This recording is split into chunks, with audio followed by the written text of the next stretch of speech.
नमस्कार दोस्तों, आज हम आपको एक ऐसे आयोजन के बारे में बताएंगे जो न केवल भारत का बल्कि पूरे विश्व का सबसे बड़ा आध्यात्मिक मेला है। जी हाँ, हम बात कर रहे हैं कुंभ मेला 2025 की, जो प्रयागराज में आयोजित हो चुका है। यह मेला हिंदू धर्म की आस्था, संस्कृति और परंपराओं का अद्भुत संगम है। तो चलिए आज के इस वीडियो में हम जानेंगे कुंभ मेले के महत्व, इसकी खासियतों और यहाँ तक कैसे पहुँचे तथा यहाँ ठहरने की व्यवस्थाओं के बारे में। तो कुंभ मेला भारत की धार्मिक और आध्यात्मिक विरासत का प्रतीक है। इसका उल्लेख हिंदू पौराणिक कथाओं और कई प्राचीन वेदों में मिलता है। ऐसा कहा जाता है कि समुद्र मंथन के दौरान देवताओं और असुरों के बीच अमृत कलश को लेकर हुए संघर्ष के समय अमृत की कुछ बूंदें हरिद्वार, प्रयागराज, उज्जैन और नासिक में गिरी थी, जिस वजह से इन्हीं 4 स्थानों पर कुंभ मेले का आयोजन होता है। कुंभ मेला जब प्रयागराज में लगता है तो यह विशेष ज्योतिषीय गणनाओं और ग्रहों की स्थिति के आधार पर निर्धारित होता है। विशेष रूप से बृहस्पति ग्रह का कुंभ राशि में प्रवेश और सूर्य का मकर राशि में होना कुंभ मेले के आयोजन के लिए आदर्श स्थिति मानी जाती है।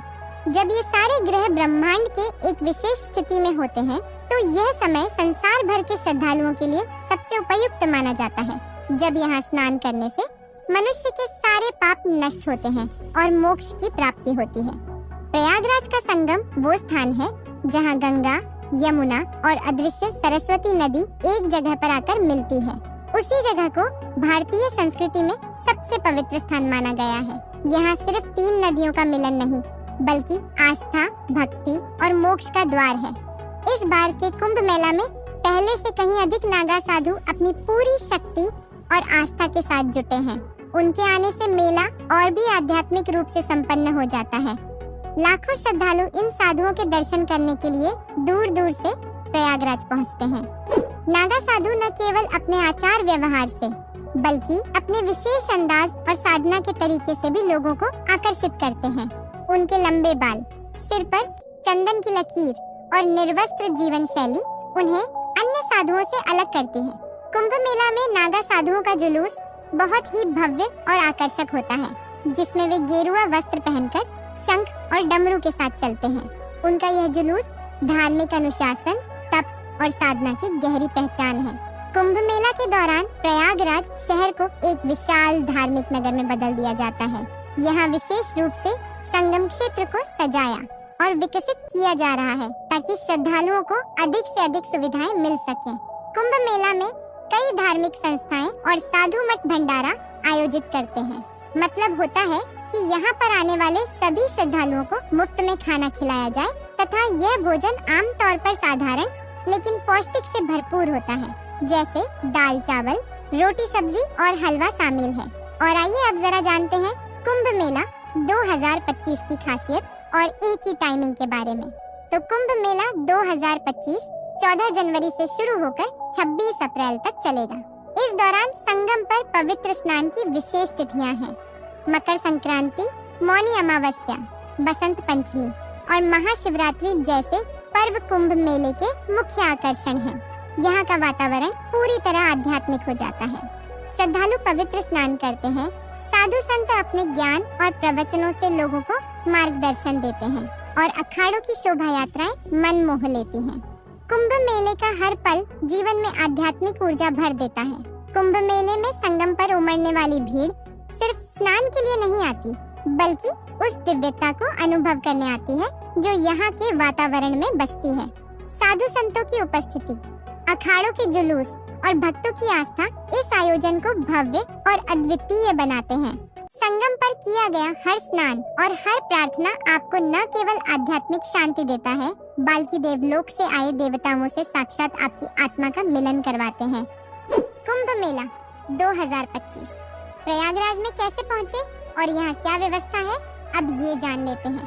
तो अगर आप भारत के किसी भी कोने से यहाँ पहुँचना चाहते हैं तो आपके सामने 3 विकल्प हैं: सड़क मार्ग, हवाई मार्ग और रेल मार्ग।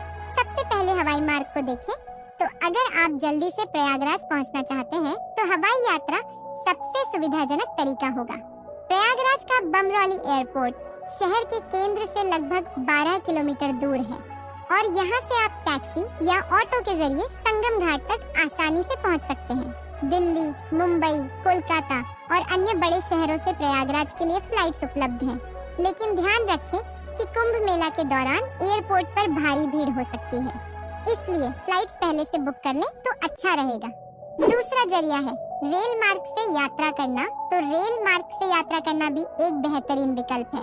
यहाँ का प्रयागराज जंक्शन एक प्रमुख रेलवे स्टेशन है और यह संगम से काफी करीब भी है। यहाँ से आप आसानी से ऑटो, टैक्सी या बस द्वारा संगम घाट तक पहुँच सकते हैं। प्रयागराज के लिए सभी प्रमुख शहरों से ट्रेनें चलती हैं और कुंभ मेले के दौरान भारतीय रेलवे विशेष ट्रेनें भी चलाता है ताकि श्रद्धालुओं की संख्या के हिसाब से ज्यादा सुविधाएं उपलब्ध हो सके। तीसरा है सड़क मार्ग से यात्रा करना। जी हाँ, अगर आप सड़क मार्ग से यात्रा करना चाहते हैं तो यह भी एक अच्छा विकल्प है। दिल्ली, कानपुर, वाराणसी जैसे प्रमुख शहरों से प्रयागराज के लिए सीधी बसें और निजी वाहन उपलब्ध हैं। राष्ट्रीय राजमार्ग संख्या 2 और राजमार्ग संख्या 27 से आप आसानी से प्रयागराज पहुंच सकते हैं। यात्रा के दौरान आपको रुकने और खाने पीने की पर्याप्त व्यवस्था मिल जाएगी। कुंभ मेला के दौरान सरकारी और प्राइवेट बसें भी विशेष सेवाएं देती हैं, जिससे आपको और भी आराम से पहुंचने में मदद मिलती है। ठहरने की व्यवस्था देखें तो कुंभ मेला के दौरान प्रयागराज में अस्थायी टेंट सिटी बनाई गई है, जहां लाखों श्रद्धालु ठहर सकते हैं। ये टेंट सस्ती और आरामदायक सुविधाओं के साथ होते हैं, जिससे ज्यादा श्रद्धालु यहाँ ठहरने के लिए आ सकते हैं। इसके अलावा शहर में धर्मशालाएं और आश्रम भी उपलब्ध हैं। वहीं अगर आप ज्यादा आरामदायक व्यवस्था चाहते हैं तो शहर के होटल्स में भी रुक सकते हैं। लेकिन ध्यान रखें कि कुंभ मेला के समय होटल्स में पहले से बुकिंग करवाना बेहतर रहेगा और कुंभ मेला के दौरान होटल्स के रेट काफी महंगा भी मिलेगा। यात्रा से पहले कुछ ध्यान रखने योग्य बातें। कुंभ मेला के दौरान प्रयागराज में दुनिया भर से लाखों लोग आते हैं, इसलिए यात्रा के दौरान आपको सुरक्षा और अपनी चीजों का ख्याल रखना जरूरी है। स्नान की तारीखों और दिशा निर्देशों के बारे में सही जानकारी लेकर ही यात्रा पर निकलें। तो दोस्तों, अगर आप 2025 में कुंभ मेले का हिस्सा बनने की योजना बना रहे हैं तो अभी से अपनी तैयारी शुरू कर दें। इस अद्वितीय आयोजन का अनुभव आपको न केवल भक्ति और आस्था से भर देगा, बल्कि यह आपके जीवन को नई दिशा भी देगा। धन्यवाद।